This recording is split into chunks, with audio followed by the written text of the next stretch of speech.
Movie के start में हम देखते हैं खानदाक। ये ऐसा शहर था जिसमें एक दर्दनाक खूनी राजा राज करता था, जिसका नाम था राजा एक्दोर।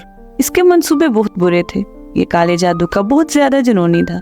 इसका असल मकसद था काले जादू से एक ऐसा ताज बनाना जो इसे अमर बना दे और ये सारी दुनिया पर राज कर सके।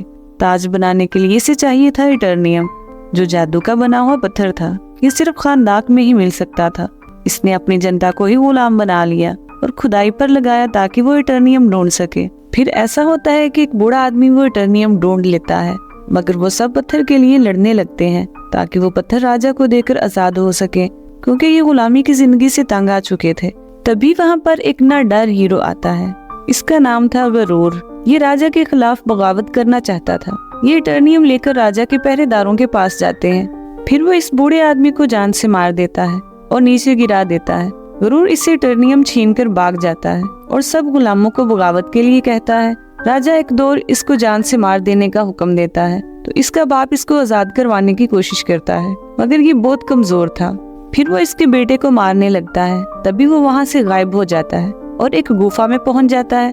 ये जादूगरों का संगठन था। ये जमीन के जादुई रखवाले थे। उन्होंने इसको बादशाह के खिलाफ लड़ने के लिए प्राचीन भगवानों की शक्तियों से नवाजा और अमर बना दिया। फिर राजा इसके माँ बाप पर हमला करने का हुक्म देता है। वो लोग इनको मार कर चले जाते हैं। तभी ये गरूर वहाँ पर पहुँचता है और देखता है कि इसका बाप अभी जिंदा है। ये सारी शक्तियाँ अपने बाप को दे देता है और कहता है कि आपका नाम ब्लैक एडम होगा। वहाँ पर एक ब्लास्ट होता है तो गरूर पहले जैसा हो जाता है। राजा के आदमी वहाँ पहुँचते हैं और इसके बेटे गरूर को मार देते हैं। ब्लैक एडम देखकर बहुत ज्यादा गुस्से में आ जाता है, मगर तब तक राजा एक्दोर का ताज बन चुका था। ब्लैक एडम महल में पहुँचता है और पूरे राजमहल को तबाह व बर्बाद कर देता है और खुद भी वहीं पर कैद हो जाता है। अब हम 5000 साल बाद का मंजर देखते हैं। खानदाक अब न्यू टेक्नोलॉजी में बदल चुका था। यहाँ पर कुछ लोग ऐसे थे जो इस ताज को ढूंढ रहे थे। खानदाक में हर जगह ताज को ढूंढ चुके थे। फिर ये पहुँचते हैं एक गुफा में जो 5000 साल पहले राजा एक्दोर का महल था। तबाह बर्बाद होने के बाद ये एक गुफा में बदल चुका था। ताज को ढूंढते ढूंढते ये ब्लैक एडम को आजाद कर देते हैं। ब्लैक एडम कुछ लोगों को बहुत बुरे तरीके से मार देता है जो इस ताज का गलत तरीके से इस्तेमाल करना चाहते थे। ये एक गैंग था जिसका नाम था इंटर गैंग। ब्लैक एडम को मारने के लिए इनकी गैंग के और लोग आ जाते हैं। ब्लैक एडम सबको अपनी पावर से खत्म कर देता है। फिर एक आदमी ब्लैक एडम पर ऐसे हथियार से वार करता है जो इसी इटर्नियम से बना हुआ था। ब्लैक एडम इससे बहुत ज्यादा दर्द महसूस करता है और बेहोश होकर गिर जाता है। ये लड़की इसको अपने घर ले जाती है। इस लड़की के इरादे इन लोगों की तरह गलत नहीं थे। जब ये होश में आता है तो एक बच्चे को देखता है। इसका नाम था अमोन। ये कहता है कि हमें तुम्हारी मदद की जरूरत है, मगर ये वहाँ से जा रहा था और अमोन भी इसके पीछे जाने लगता है और कहता है कि मत जाओ, हमारी मदद करो। फिर हम एक ऐसी टीम को देखते हैं जो ब्लैक एडम को दोबारा से कैद करना चाहते थे, क्योंकि ये ब्लैक एडम को एक खूनी दरिंदा समझते थे जो बेगुनाह लोगों को जान से मार देता है। तभी ये वहाँ पहुँचते हैं जहाँ ब्लैक एडम था और इसको बताते हैं हम जस्टिस सोसाइटी से हैं। हम बस खानदाक में अमन कायम करने के लिए आए हैं। तुम बेवजह लोगों को मारते हो, खुद को हमारे हवाले कर दो वरना तुम मारे जाओगे। ये कहता है कि मुझे कोई नहीं मार सकता और इन सब पर हमला कर देता है। इन लोगों में भी सुपर पावर्स थी, मगर ये ब्लैक एडम को नहीं हरा सकते थे। काफी टाइम तक ये लड़ते हैं। तभी सब लोग जमा हो जाते हैं और कहते हैं कि ब्लैक एडम को छोड़ दो, ये हमारा मसीहा है। ये बात सुनकर ब्लैक एडम वहाँ से चला जाता है। फिर ये टीम इस लड़की से कहती है तुमने इसकी मदद की थी, तुम हमें इसके पास लेकर जाओ। लड़की कहती है एक शर्त है, अगर तुम आराम से बैठकर बात को खत्म करो तो मैं तुम्हें इसके पास ले जाती हूँ। ये सब मान जाते हैं। फिर लड़की इनको ब्लैक एडम के पास ले जाती है। तभी हम देखते हैं इंटर गैंग का लीडर इस लड़की के घर आ जाता है और इसके बेटे अमोन को देखता है और कहता है कि ताज मुझे दे दो वरना मैं तुम्हें गोली मार दूंगा। अमोन अपना बैग इसकी तरफ फेंकता है। वो देखता है कि ताज इसी में है। फिर अमोन का मामू इस आदमी पर हमला करता है और कहता है कि तुम ताज लेकर भाग जाओ। अमोन ताज लेकर भाग जाता है और कहीं छुपा देता है और खुद भी छुप जाता है।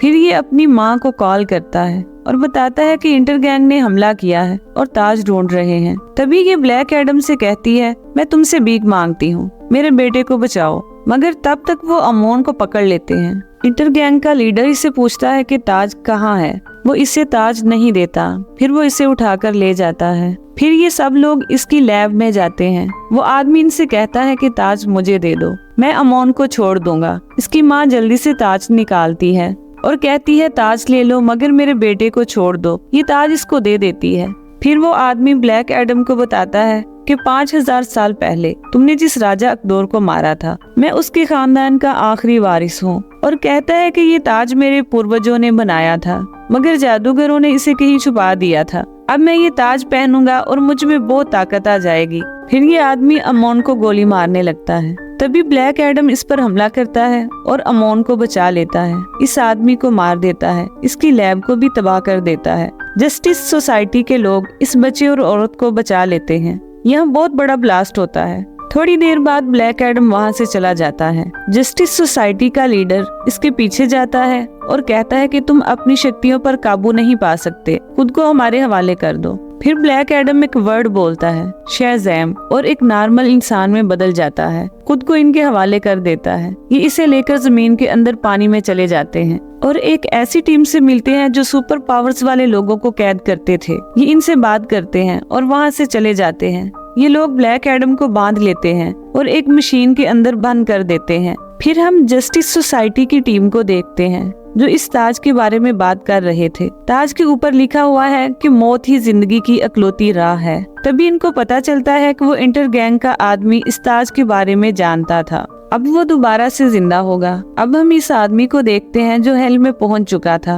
वो शैतानी शक्तियां लेकर दोबारा से जिंदा हो जाता है और इसी दुनिया में वापस आ जाता है जहां पर जस्टिस सोसाइटी की टीम थी। इनको भी पता चल जाता है। ये उसकी तरफ जाने लगते हैं, मगर वो बहुत ज्यादा ताकतवर हो चुका था। जस्टिस सोसाइटी की टीम इसका मुकाबला नहीं कर सकती थी। जब ये उसके करीब जाते हैं तो इनके जहाज को तबाह कर देता है, मगर ये लोग बच जाते हैं। शैतान इनसे कहता है कि मरने के लिए तैयार हो जाओ और इन पर आग फेंकने लगता है।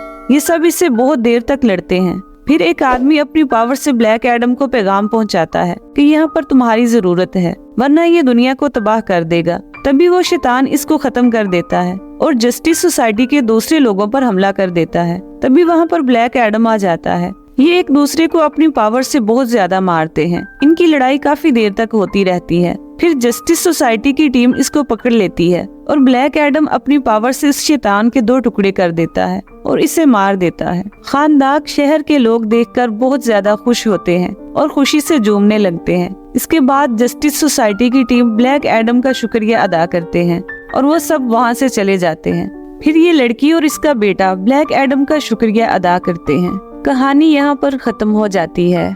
अगर वीडियो अच्छी लगी हो तो वीडियो को लाइक और चैनल को सब्सक्राइब कर दें। Thanks for watching.